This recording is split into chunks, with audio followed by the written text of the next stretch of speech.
President Biden is calling for major reforms to the Supreme Court. It includes term limits and a code of conduct. The president also suggesting a constitutional amendment on presidential immunity. Thank you for joining us. We're live on ABC 30, Hulu Live, and wherever you stream. I'm Graciela Moreno. Jason has midday off. Now, Biden's call for Supreme Court changes comes as we are less than 100 days away from Election Day.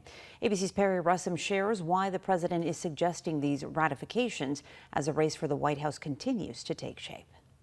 Graciela, Biden's ideas could fundamentally change the way the high court operates. He says he wants the timing of court nominations to be more predictable and less arbitrary.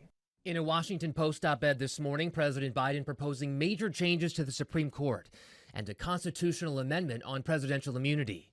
Biden says he wants to limit the broad presidential immunity established in the landmark ruling from the high court earlier this month. Biden writing, "It would make clear that there is no immunity for crimes a former president committed while in office." He's also proposing term limits for the justices, where a president would appoint a justice every 2 years, and the justice would spend 18 years on the high court. Biden writes, "It would reduce the chance that any single presidency radically alters the makeup of the court for generations to come."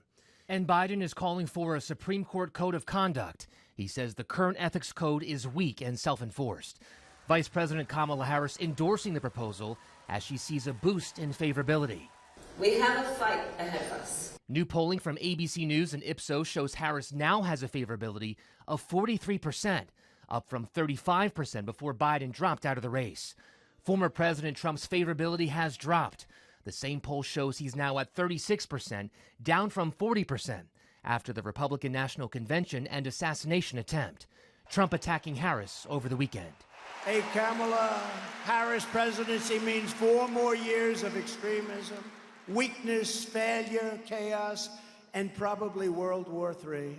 Biden will be talking about his proposals this afternoon in Austin, Texas at the LBJ Presidential Library, where he also will be marking the 60th anniversary of the Civil Rights Act. In Washington, Perry Russum, ABC 30 Action News. Hey Central California, stay up to date with all the latest news and weather. Don't forget to hit that like button and subscribe to ABC 30 Action News.